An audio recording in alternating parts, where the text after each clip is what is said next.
नमस्कार। Wishing all of you a very happy new year. इस अगले वीडियो में हम देखेंगे धनु लग्न यानी सैजिटेरियस एसेंडेंट वालों के लिए जनवरी 2025 कैसा रहेगा। काफ़ी लंबे टाइम से आप लोग प्रोफेशनली बिजनेस हो या जॉब हो उसमें परेशान चल रहे हैं। उसकी वजह रही है दो। एक, जब केतु आपके 10th हाउस में कर्म क्षेत्र में आए अक्टूबर 31, 2023 में, करीब 14 महीने हो गए। और ज़्यादा जब बृहस्पति जो आपके लग्नेश हैं वो भी छठे भाव में चले गए। पिछले साल मई 2024 मई से लेकर के अभी छठे भाव में चल रहे हैं 2025 के मई तक। तो प्रोफेशनली स्पीकिंग या ओवरऑल भी आपके पूरे जीवन काल में भी, क्योंकि लग्नेश छठे भाव में रहे हैं तो विपत्ति काफ़ी आई है, रुकावटें काफ़ी आई है। पहले जैसे चल रहा था 2024 के पहले, खास करके 2023 अक्टूबर के पहले, वैसा अब नहीं रहा है।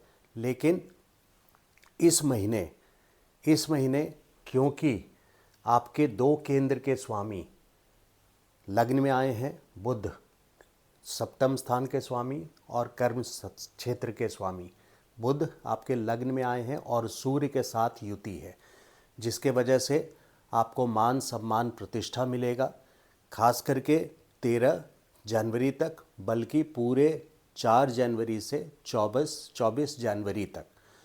13 जनवरी तक सूर्य के साथ युति होने के कारण मान सम्मान प्रतिष्ठा, और 13 तक बुध मूल नक्षत्र में है जो कि आपके कर्म क्षेत्र के स्वामी हैं।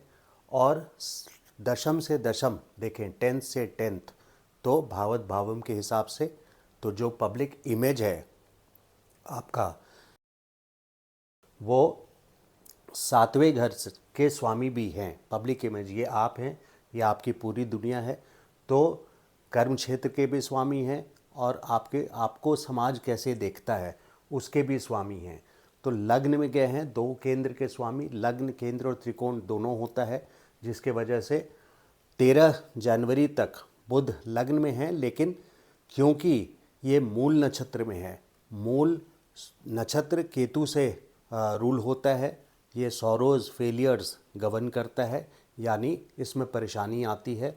फिर 13 जनवरी से लेकर के पूरे ही पूर्वाषाढ़ नक्षत्र में है 22 जनवरी तक, और 22 जनवरी से लेके 30 जनवरी तक उत्तराषाढ़ नक्षत्र में है। तो ये दोनों नक्षत्र अच्छे हैं, यानी सूर्य के गोचर के बाद भी मान सम्मान प्रतिष्ठा और सक्सेस एट वर्क प्लेस, यानी आपको एक पहचान मिलेगी पूरे 4 जनवरी से लेके 24 जनवरी, बल्कि 30 जनवरी तक ही। ये पूरा समय जनवरी का, जो काफ़ी लंबे टाइम से आपकी परेशानी यहाँ लग्नेश छठे भाव में होने से और केतु एक अधूरापन आपके कर्म क्षेत्र पे लाया है, जिसको यहाँ पे बुध और सूर्य के सपोर्ट के कारण आपको एक पहचान मिलेगी, एक एक्नॉलेजमेंट मिलेगा, एक्लेमेशन मिलेगी आपको। You will be acclaimed for your good work and आपको सक्सेस मिलेगा अपने कर्म क्षेत्र में भी और ओवरऑल भी। क्लाइंट्स जो आपके हैं उनसे भी सपोर्ट मिलेगा, और management, senior management, boss, authority, government से आपको सपोर्ट मिलेगा। कोई अवार्ड वगैरह भी आपको मिल सकता है, क्योंकि सूर्य लग्न में है, भाग्य के स्वामी हैं आपके, और कर्म क्षेत्र के स्वामी के साथ बैठे हैं सूर्य, युति है 13 जनवरी तक। लेकिन सिर्फ 13 जनवरी तक नहीं, 4 जनवरी से 24 जनवरी ग्रेट सक्सेस, और 24 से 30 भी एक अच्छा समय रहेगा। तो ये सक्सेसफुल टाइम है, good time to improve relations with your siblings and neighbours. ये 28 दिसंबर से 27 जनवरी तक आपके तीसरे भाव में शुक्र हैं, जिसके वजह से अपने भाई बहनों से अगर मनमुटाव हुआ है, अगर क्या, क्योंकि कुछ स्ट्रेस हुआ होगा 2023 जनवरी से ही, क्योंकि शनि आपके तीसरे भाव में है, और पड़ोसी से भी आपको कुछ स्ट्रेसफुल सिचुएशन बन गई होगी। तो शुक्र का गोचर 28 दिसंबर से लेकर के 27 जनवरी तक उसको रीस्टोर करने के लिए ये बेस्ट टाइम है। रीस्टोर मतलब अपने संबंध को उनके साथ अच्छा करने के लिए, मधुर करने के लिए आप एफर्ट लगा सकते हैं। इस टाइम पे आपको इसमें सक्सेस मिलेगा। Good time for those seeking foreign travel या इमिग्रेशन टिल 18th में। इसकी दो वजह है। पहली वजह यह है कि चौथे भाव में राहु है। जिनके जन्म कुंडली में राहु होता है चौथे भाव में, वो अपने घर से दूर चले जाते हैं। दूर यानी अब्रॉड भी जाते हैं, और या हो सकता है जहां उनका जन्म हुआ है उससे दूर चले जाते हैं।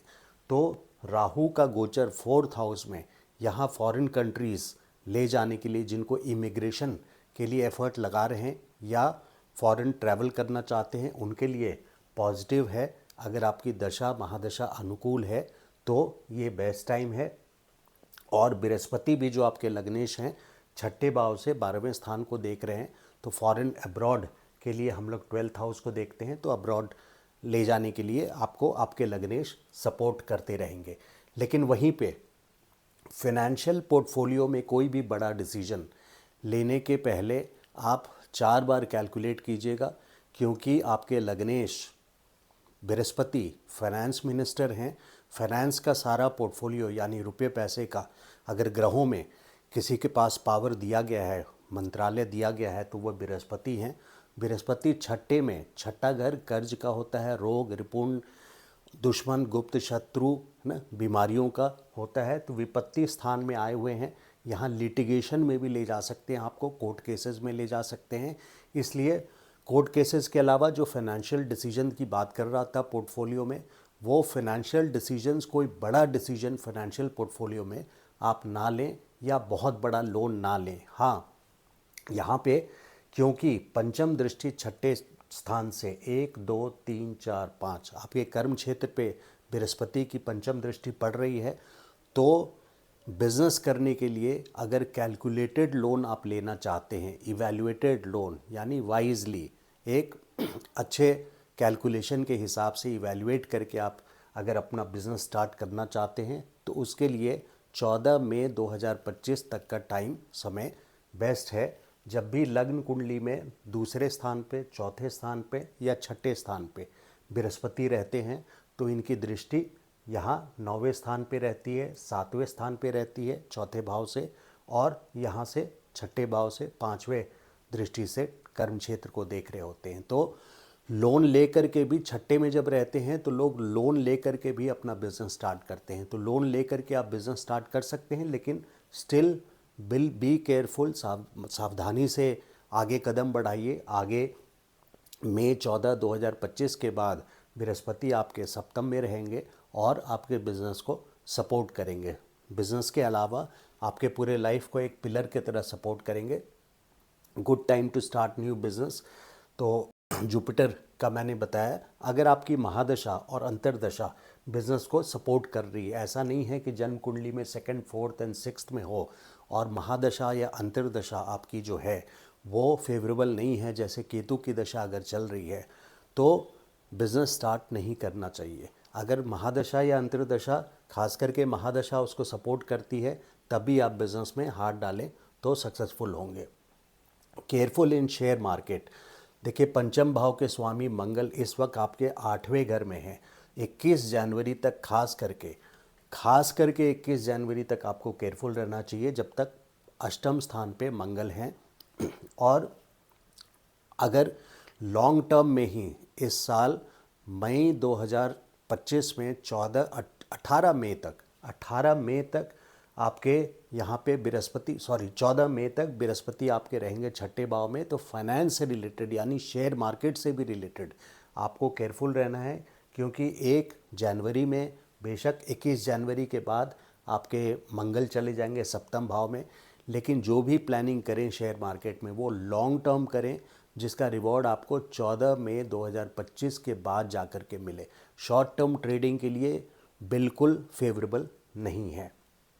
So till Jupiter is in 6 till 14th में अवॉइड शेयर मार्केट, या लॉन्ग टर्म प्लानिंग में आप शेयर मार्केट में जा सकते हैं अगर आपका वो प्रोफेशन है तो। Command and action increases from 21 January to 2 April, मतलब 21 जनवरी से 2 अप्रैल तक मंगल आपके सप्तम भाव में रहेंगे, जो कि दशम से दशम है।